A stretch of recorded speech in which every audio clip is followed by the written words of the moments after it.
Good morning student. आज हम लोग बात करेंगे अल्टरनेटिंग करंट ऑफ एसी के बारे में। अल्टरनेटिंग करंट यानी कि हम लोग जिसको शॉर्ट में एसी बोलते हैं, उसमें एक टर्म आता है जिनको हम लोग बोलते हैं average value of an AC, यानी एसी करंट का एवरेज वैल्यू क्या होता है। आज हम लोग एसी करंट के एवरेज वैल्यू के बारे में बात करेंगे। उसका दो कंडीशन होता है। फर्स्ट, जब हम एसी करंट का जो average value full time period के लिए निकालते हैं, तो ऐसे केस में हम लोगों को एसी करंट का जो एवरेज वैल्यू आता है वो 0 मिलता है। लेकिन अगर वही एसी करंट का एवरेज वैल्यू हम लोग हाफ टाइम पीरियड के लिए निकालते हैं, तो ऐसे केस में एसी करंट का एवरेज वैल्यू हम लोगों को क्या मिलता है, 2I0/π। तो आज हम लोग ये दोनों टर्म को प्रूफ करते हुए देखेंगे कि आखिर ऐसा क्यों होता है। एसी करंट का average value full time period के लिए 0 क्यों आता है, जबकि हाफ टाइम पीरियड के लिए 2I0/π क्यों होता है। तो सबसे पहले हम लोग एक छोटा सा ग्राफ बनाते हैं और ग्राफ में ये देखेंगे कि ऐसा क्यों होता है। अगर हम लोग एसी करंट का ग्राफ बनाएं तो ग्राफ में क्या हो जाए, ग्राफ को देखिए तो ये क्या हो गया आपका 0 से T/2, ये यहाँ से यहाँ तक हाफ टाइम पीरियड, फिर हाफ टाइम पीरियड यहाँ मिलकर कितना हो गया फुल टाइम पीरियड, यानी कि 0 से T तक फुल टाइम पीरियड। अगर हम लोग एसी का एवरेज वैल्यू यहाँ से यहाँ तक का निकालते हैं तो हम लोगों को क्या मिलता है, आई एवरेज 0। अगर यही आई एवरेज हम लोग सिर्फ आई एवरेज यहाँ तक का 0 है, अगर यही आई एवरेज सिर्फ हम लोग यहाँ से यहाँ तक का हाफ टाइम पीरियड का निकालते हैं, तो ऐसे केस में हम लोगों को आई एवरेज मिलता है 2I0/π। यानी कि एक थ्योरम भी है कि proof that the I average value of an AC for half time period is equal to 2I0/π। यानी कि हमें प्रूफ करना होता है कभी कभी बोर्ड के एग्जाम में कि हाफ टाइम पीरियड के लिए एसी करंट का जो वैल्यू है 2I0/π प्रूफ करें। तो ऐसे केस में हम लोग पहले तो ये जानेंगे हाफ जो टाइम पीरियड है उसके लिए ये कैसे आता है और फुल टाइम पीरियड के लिए कैसे आता है। चलिए हम लोग शुरू करते हैं, लेकिन उससे पहले आप क्या कीजिए, इस चैनल को सब्सक्राइब कर दीजिए ताकि इस तरह का जो वीडियो है जब भी हम अपलोड करें सबसे पहले आप तक पहुँचे। धन्यवाद। अब शुरू करते हैं।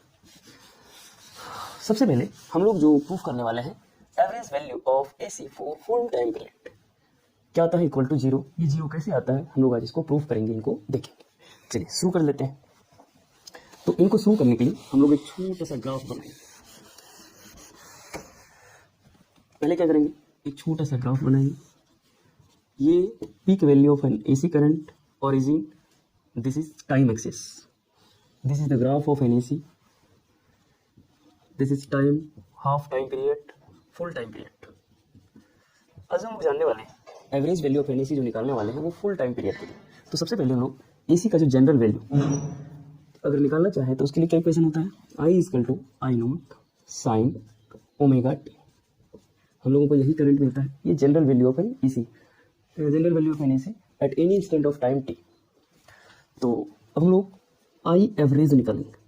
आई एवरेज किसके लिए, फुल टाइम पीरियड टी के लिए। क्या होगा, I D T upon D T for 0 to T, 0 से T, यानी हम लोग यहाँ से यहाँ तक का निकालेंगे। I average for full time period equal to, तो आई का पूरा वैल्यू हम लोग रखेंगे इसमें, I0 sine omega T 0 to T upon D T का इंटीग्रेशन होगा T, डी टी का इंटीग्रेशन क्या हो जाएगा यहाँ से T, और ये भी कहाँ से है 0 से T।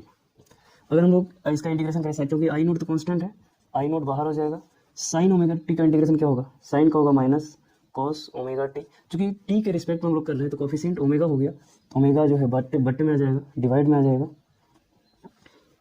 और हम लोग इसको 0 से T तक ले रहे हैं। और नीचे में हम लोग ये वैल्यू रखेंगे upper limit minus lower limit, upper limit T है, लोअर लिमिट 0 है। तो हम लोगों को जो मिलने वाला है वो मिल चुका है, माइनस को बाहर कर देंगे तो माइनस I0 को बाहर कर दिए। अब इसमें वैल्यू रखेंगे cos omega capital T minus cos क्या रख दिए हम लोग, अपर लिमिट यहाँ रख दिए टी की जगह पर। अब लोअर लिमिट रखेंगे टी की जगह पर, तो लोअर लिमिट कितना है 0 इंटू ओमेगा, तो क्या हो जाएगा cos 0 lower limit upon T minus 0, तब वैल्यू होगा। अब I average for full time period equal to देखेंगे माइनस I0, अब यहाँ कॉस ओमेगा टी। देखिए हम लोग एक फॉर्मूला जानते हैं, टाइम पीरियड इक्वल टू क्या होता है 2π अपॉन ओमेगा। अगर ये ओमेगा को इधर करते हैं तो क्या हो जाएगा, ओमेगा टी का वैल्यू कितना आ जाएगा 2π, ओमेगा टी का वैल्यू कितना आएगा, ओमेगा टी देखिए ओमेगा टी कितना आ गया 2π, यानी ओमेगा टी की जगह पर हम लोग क्या रखेंगे 2π माइनस कॉस 0 का वैल्यू कितना होगा 1 अपॉन टी। अब ध्यान से देखिएगा माइनस I0 कॉस 2π का वैल्यू भी 1 होता है, माइनस फिर यहाँ 1 है अपॉन टी, तो माइनस आई नोट 1 माइनस 1 इजकल to 0 upon T, I naught into 0 0 upon T that is 0।